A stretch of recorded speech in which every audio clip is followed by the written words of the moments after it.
The night before Candi and I were supposed to get married, she told me she had to pull an all-nighter at the office. Before she left, she wrapped her arms around my neck and asked me to go over the wedding schedule a few more times for tomorrow. I smiled and said I would, telling her not to worry. I was up until dawn checking everything by myself. Once I was sure there were no mistakes, I called her with a smile to let her know. It was her assistant, Alex, who answered the phone. Miss Thompson was exhausted and just fell asleep.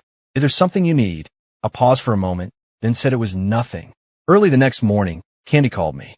"Honey, Alex's sister is getting married, and he begged me to be a bridesmaid. We'll have to postpone our wedding, the one scheduled for today, for a week." I replied calmly, "Okay," but I wasn't postponing the wedding. I was canceling it. I was the one who had to tell everyone the wedding was canceled, from our parents to our friends and family, and then the venue. It was easier than I had imagined. Every call followed the same script. I felt like a machine stuck on repeat. My parents and our friends kept calling and texting, demanding to know why. "Son, what happened?" "Dude, are you serious?"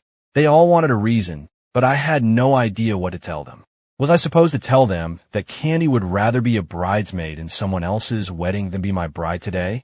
I wanted to save myself the last shred of dignity. I just buried my head in the sand, ignoring the calls and not replying to the texts. I sent Candi a message telling her I had canceled the wedding. If she had just called to demand an explanation, there might have been a chance for us. She never replied. I told myself she was probably busy and just hadn't seen it yet. But then I saw her new post on Facebook. It was a video of her in a bridesmaid's dress, laughing and looking incredibly happy. She was beautiful, completely overshadowing the bride. I couldn't lie to myself anymore. A bitter, self-mocking laugh echoed in my mind. It was over between us. It had been 9 years since I first fell for her in college, followed by 5 years of desperately trying to win her over. For 9 years, my entire life had revolved around her. I had grown accustomed to chasing her. When she smiled, I smiled with her. When she cried, I was right there to comfort her. She used to tell me, "Devotion is all about companionship." I took those words to heart and always stayed by her side. I never burdened her with anything, shouldering all my troubles alone while doing everything I could to meet her every demand. When she said she wanted to see a spectacular fireworks show for her birthday, I bought out an entire street supply just for her. When she said she wanted a cat, I hid the fact that I was allergic to cat fur and took her to a shelter to choose one. Because I took care of everything, she could pour all her energy into her career. In just 5 years, she went from a junior employee to vice president. She got an assistant and started working late into the night with him, often traveling with him for business. I was jealous, of course, but I never said a word, telling myself it was just work. Because I loved her, I trusted her. When she accepted my proposal, she had said, "Thank you for always being there. I'll spend the rest of my life making it up to you." I wasn't happy to hear that. I didn't want to be compensated. I wanted her love. Reality just hit me with a brutal slap across the face. She never really loved me. She said, "Devotion is all about companionship, but being the only one providing that companionship for so long is exhausting." This time, by postponing our wedding with a single sentence and without any regard for my feelings, she made me see her for who she really was, and I finally saw myself clearly too. She had never truly valued me, and I was tired. I didn't want to do this anymore. 9 years of loving her, and it all came to nothing. I went back to our apartment. It was a 3-bedroom place my parents had bought for me with half their life savings, but very little of it felt like mine. Candi had turned one bedroom into a walk-in closet, overflowing with her clothes and shoes. The second bedroom she'd converted into a karaoke room, saying she wanted to be able to sing whenever she felt like it. It had never once occurred to her that my parents might need a place to stay when they visited. Meow. Chai. The cat I'd bought for her cried out. I turned to look at him, feeling conflicted. I could convert the bedrooms back, but I didn't know what to do about Chai. I'm allergic to cat fur, so Candi had always been the one to take care of him. She adored cats, sometimes even sleeping with Chai in her arms. I had to bundle up completely and use nasal plugs just to avoid the slightest contact with his fur. All my friends know I'm allergic, and none of them are cat people, so I couldn't ask them to take Chai. I didn't want to sell him either. After a few years together, I'd grown attached. The best solution was to call Candi and have her take him. After much hesitation, I finally made the call. "Hey, honey." Candi's voice was buzzing with excitement. Before I could even speak, she went on, "Honey, I'm just realizing how much fun a wedding can be. We should do ours just like this in a few days." She had seen one wedding, her assistant's sister's, and was already dismissing all the plans I had made for ours. I wasn't angry, and I wasn't disappointed. I just felt tired. "Honey, I have to go. We're taking pictures. I'll put Alex on." The voice on the other end of the line changed to Alex's. His tone was dripping with smugness. "Miss Thompson is having a great time. What can I do for you? I'm converting the spare rooms back, so I need to know if she still wants to take care of Chai. If she..." I hadn't even finished my sentence before Alex cut me off. "Okay, got it. Anything else?" His voice was sharp with impatience. I said calmly, "No, that's all." A week later, I ran into Candi outside my office building. Alex was standing beside her, along with two other couples. She didn't acknowledge me, instead smiling at the others. "Thanks so much for coming all this way. You all go on ahead. I just have a quick thing to take care of at the office." Alex quickly chimed in. "You go ahead, Miss Thompson. I'll take my parents, my sister, and my brother-in-law over." As he walked past me, he shot me a defiant glare. I didn't even bother to look at him. Candi walked over, linked her arm through mine, and explained that was Alex's family. They insisted on coming to thank me and take me to dinner. I couldn't really say no. I just said, "Oh," and gently pulled my arm free. Candi didn't seem to notice anything was wrong. "What brings you to the office today?" she asked. "Nothing much," I said, my voice flat. The truth was, I was there to apply for an overseas training program. But there was no reason to tell her that. "Well, wait for me for a bit. We can all have dinner together tonight, and I'll introduce you." Before I could refuse, Candi was already pulling me upstairs. "It's settled. Alex's sister and her husband just got married. We can pick their brains for ideas." I got out of my supervisor's office and waited for an hour before Candi finally rushed out of hers. "Come on, let's go. We can't keep Alex and his family waiting." Alex was waiting downstairs in his car. As I stood by the door, I heard a meow from inside. I turned to Candi. "You gave him your key?" "I did. I just miss Chai so much. I couldn't wait to see him." "Don't be upset, honey."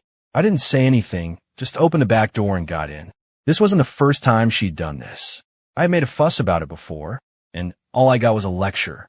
She said I was being paranoid, that she only gave Alex a key so he could grab files from the apartment for her. Maybe she was right. Maybe I was just being paranoid, but it didn't matter anymore.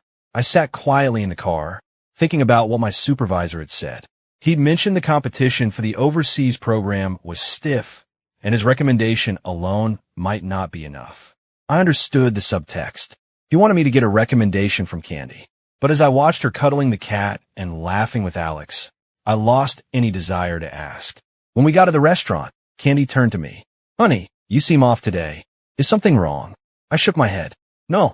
Alex's parents, sister, and brother-in-law came out of the private dining room to greet us. His sister smiled and said, "Candi, you finally made it. Is this a friend of yours?" Candi quickly explained, "Oh no, this is my boyfriend, Sonny. We're getting married soon." Alex's mother looked surprised. "Oh, he's your boyfriend? I thought you were dating my son. I mean, I had you two sharing a room during the wedding, and you didn't object." "Ma'am, you've misunderstood," Candi said, her face a mask of panic. She glanced at me nervously, as if afraid I was about to cause a scene. "Please don't get the wrong idea. Their house is small, and I didn't want to be a bother." Alex chimed in with a laugh. "That's right, Miss Thompson didn't stay with me. She got a hotel room for the night." I gave a nonchalant smile and looked at Candi. "You really don't have to explain." She looked completely taken aback, clearly not expecting that response. "You're not mad?" "Why would I be mad?" I said. "I get it. You already explained." Candi wouldn't let it go. "You just believe me that easily? You don't have any more questions?" I almost had to laugh at that. Before, when I'd ask about her staying out late with Alex, she'd accuse me of being paranoid and not trusting her. Now that I was acting like I trusted her, she wanted me to question her. But I had no desire to ask anymore. Did it even matter anymore if she had stayed with Alex? His brother-in-law stepped in to break the tension. "Waiter, we're ready for our food." Candi dropped it and turned to chat with Alex's sister and brother-in-law, making sure to include me. "Honey, you should listen to this." We could do our wedding just like theirs. I had zero interest, so I just picked at my food quietly. Alex kept putting food on Candi's plate, chiming in with suggestions. Anyone watching would have thought they were the couple planning their wedding. Candi finally noticed my silence. Honey, you should offer some ideas. What did you think of the wedding? It was nice, I said, but I won't be needing any of those ideas. Candi's tone sharpened with anger. How can you say that? We're here to get ideas. Don't you want us to have an unforgettable wedding? I just looked at her calmly. We're not going to have a wedding. I've already canceled it, and I'm breaking up with you. Candi was so stunned her chopsticks clattered to the floor. She stared at me in disbelief. Honey, what are you talking about? I repeated myself calmly. I've canceled the wedding.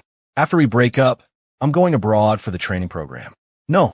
Candi shot to her feet, her chair screeching against the floor. I don't agree to this breakup, and I absolutely do not agree to you going abroad. Still so controlling. I shook my head. This isn't a discussion, Candi. I'm telling you what's happening. Candi's voice rose as she confronted me. Then why didn't you tell me beforehand? I'm your fiancé. Canceling the wedding, going abroad, you don't think to tell me about huge things like that? What do you take me for? I shot back. And what makes you so sure I didn't try to tell you? Beside her, the color drained from Alex's face. He quickly reached for Candi's arm. Ms. Thompson, stay out of this, she snapped. Candi yanked her arm free from his grasp and dragged me out of the room. She still cared about appearances, not wanting to make scene in front of everyone. Can you let go of me now? She dragged me all the way to the restrooms.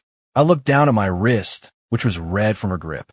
I knew she was furious, but it was nothing compared to the pain I'd been feeling inside. Candi's eyes were rimmed with red, and she questioned me with a hint of hysteria in her voice. You just canceled the wedding without saying a word? What are my parents and friends going to think of me? Did you even once stop to consider my feelings? I had. For 9 years, I had done nothing but consider her feelings. But she had never once considered mine. She was the one who spent our wedding eve working with Alex. She was the one who ran off to be a bridesmaid on our wedding day. I didn't know her a thing. Why? She pleaded. Why are you doing this to me? She started pounding on my chest with her fists, her blows weak and desperate. I stood there and let her, waiting until she calmed down a bit before I spoke. I texted you. I called you. But you either didn't answer, or you'd say 2 words and hang up. Candi just stood there, lost, and unable to meet my eyes. If you had just answered 1 text, or returned 1 call, maybe I would have changed my mind. But you didn't. While you were off having fun as a bridesmaid, did you think about me even once? If you had, none of this would be happening. I let out a bitter laugh. You'd rather be a bridesmaid for Alex's sister than be my bride. No, it's not like that, Candi explained frantically. Alex begged me. That's the only reason I agreed. And I thought I could see how other people do their weddings, get some experience to make ours even better. I never wanted to not be your bride. I love you, Sonny. I truly want to marry you, right? She agreed because Alex begged her. She agreed because she wanted to get ideas for our wedding. Such perfect, flawless excuses. But where did I, her fiancé, fit into any of that? My mind flashed back to the first time I saw Alex in our home. He was holding a key to our place, walking in and out of our bedroom like he owned it, as if he were the man of the house and I was just a visitor. I remember just standing there in the living room, completely stunned like I'd been struck by lightning. He had said, "Don't mind me. Miss Thompson asked me to grab some files for her. This is the first time, but I'll be coming by often from now on, so you should get used to it. This apartment, the one my parents bought for us, our home, and this stranger was telling me to get used to him coming over whenever he pleased." It was absurd. I was so angry I snatched the key right out of his hand and warned him never to come back. That same night, Candi chewed me out for it. Alex is just my assistant. I gave him the key, and I was the one who asked him to get my files. If you're angry, be angry with me. He will be coming back, and if you can't handle that, then I can move out. The very next day, Alex showed up again, twirling the key in his hand and looking at me with a smirk. I don't get what Miss Thompson sees in you. You're just some junior employee, not even a manager. She's the vice president of the company. You don't deserve her. I stared at him coldly. But you're saying you do? You want me to step aside so you can take my place? It was true. A lot of people at work said I wasn't good enough for Candi. But none of them knew how much I had done behind the scenes to help her get that VP position. I was the one who managed every detail of her life so she could focus completely on her career. I was the one who turned down a promotion so that she could get ahead. I didn't care what people at the office thought, but I could not accept her giving our key to Alex. Still, I didn't want to fight with her. Because I loved her, I pretended not to notice every time I saw them laughing together at the office. Every time she posted on Facebook about being on a business trip or at dinner with Alex. I told myself it was just for work.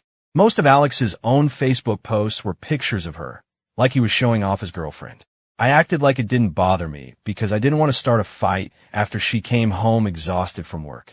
And this time was no different. I didn't want to fight. A clean break would be better for both of us. She would have her career, and I would have my life. We would go our separate ways and be fine on our own. I wiped a tear from the corner of my eye with my thumb and said to Candi, "Take good care, Chai. I wish you all the best." Suddenly, Alex ran out and grabbed my arm. "I'm so sorry. This is all my fault. I never should have asked Miss Thompson to be my sister's bridesmaid. Please forgive her. It's all on me." But I could see the triumphant glint in his eyes. I scoffed internally and shoved him away. "Get out of my way." It had started to rain. I hailed a cab, but before I could even close the door, Candi came running through the rain, holding Chai. "I'm coming with you," she said, and before I could object, she told the driver to go. Chai, soaked from the rain, stood on her lap and shook, spraying water everywhere. I quickly scooted away.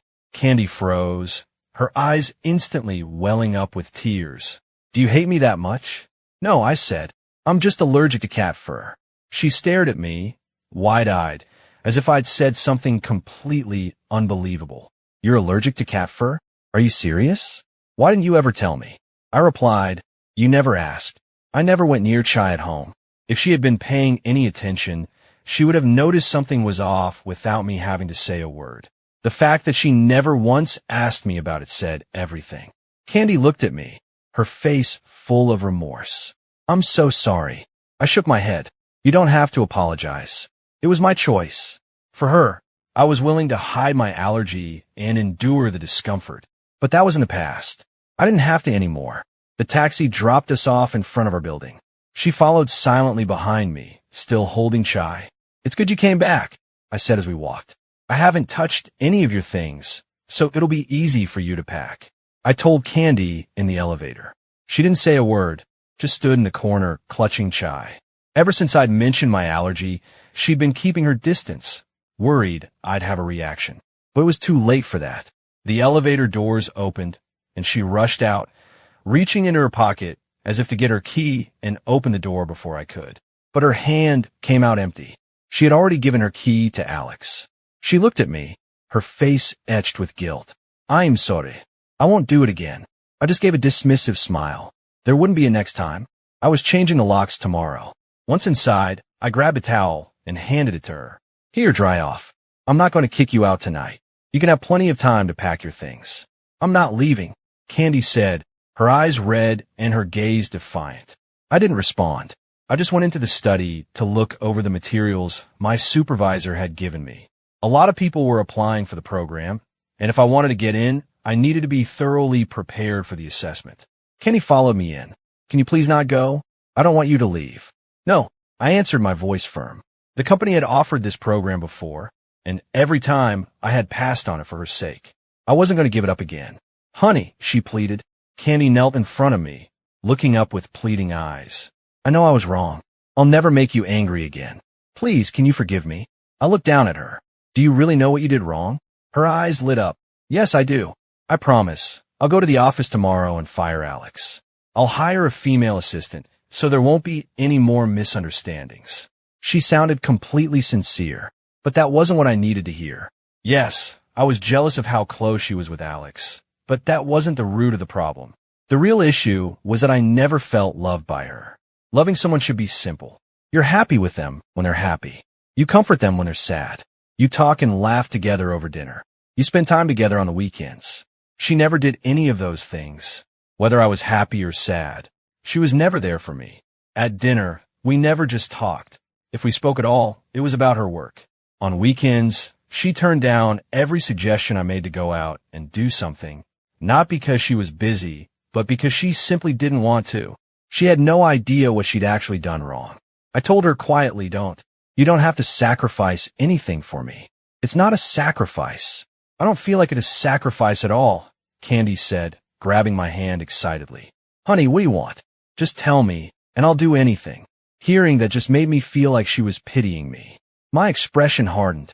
Please leave. I need to focus on these documents. Candi froze.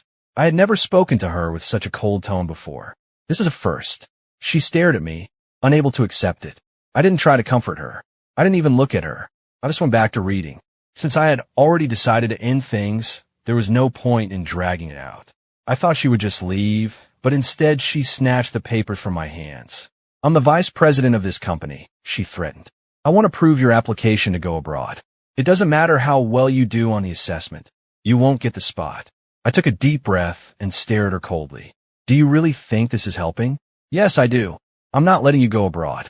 I'm going to marry you. I knew she could and would do it, but I wasn't going to back down. Do whatever you want.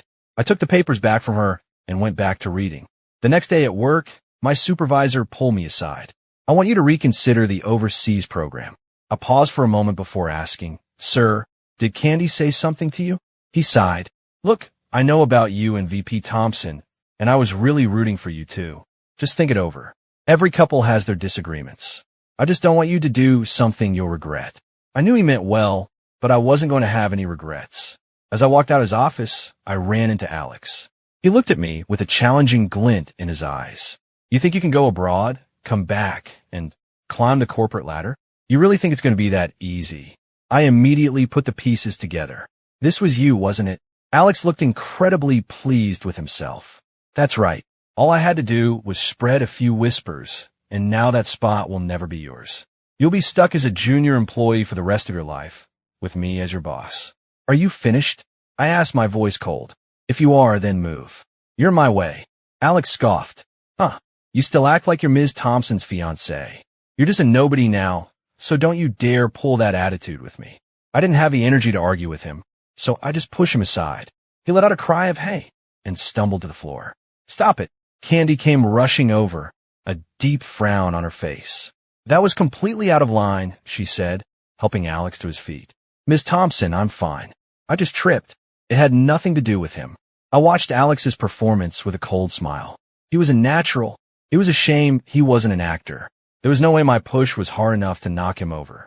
You don't have to cover for him, Candi said, patting Alex's arm reassuringly before turning to me with a severe frown. You owe Alex an apology. She didn't even bother to ask for my side of the story, just immediately believing him. I wasn't angry. I wasn't even disappointed. I was used to it. When it came to a choice between me and Alex, she always chose to believe Alex. It's okay, Ms. Thompson, really. It's no big deal, Alex said, playing the part of the bigger person. I'm sure he didn't mean it. By now, a small crowd of our coworkers had gathered, whispering among themselves. Seriously, just because he's not good enough for Ms. Thompson, he takes it out on other people. Yeah, he was about to marry into a promotion, and Alex ruined it. Of course he's going to be mad. Ms. Thompson made the right call not marrying him. He's totally out of her league. In their eyes, Alex was the victim, and I was the petty villain taking out my frustrations on him. I wasn't angry. I actually felt sorry for them. They didn't know anything. They just repeated what they heard. Candi looked at me. I know you're upset, but you shouldn't take it out on Alex. I made you a promise last night. If you apologize to him right now, that promise still stands. Alex shot me a defiant look as he moved closer to her side. I let out a short, sharp laugh, then pulled out my phone. I hit play on a recording, turning the volume all the way up so that Candi and everyone else could hear exactly what Alex had said to me. The color drained from Alex's face. Ms. Thompson, let me explain. Be quiet. Who gave you permission to do that? Candi's expression was furious. Alex didn't dare say another word. I knew this would happen.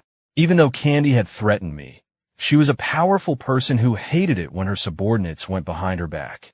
The moment I realized Alex was behind it, I had started recording.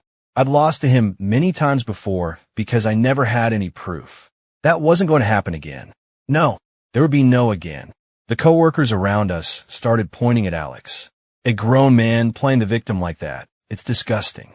And here I thought he actually liked Miss Thompson. Turns out he was just using her to get ahead, even using her name to throw his weight around. What a snake. One person like that can poison the whole office. One bad apple spoils the bunch.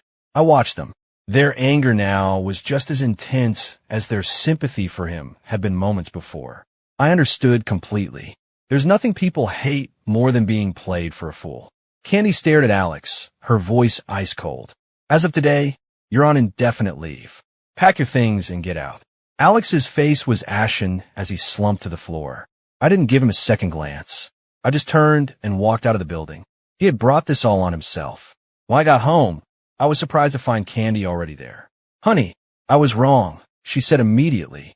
I shouldn't have believed Alex without even asking you. I'm so sorry I let you get hurt like that. I am sorry. Another apology. Why did she only ever apologize after she was proven wrong, instead of just choosing to trust me in the first place? I was just so tired. You don't have to apologize. We've already broken up. You're free to believe whoever you want. Who said we broke up? I don't agree, Candi said, her voice rising with emotion. Honey, I don't want to break up. I want to be with you forever. I rubbed the bridge of my nose, feeling a headache coming on. Be reasonable, Candi. Forcing this isn't going to make either of us happy. I don't want to be reasonable. All I know is that I love you, and I can't be without you.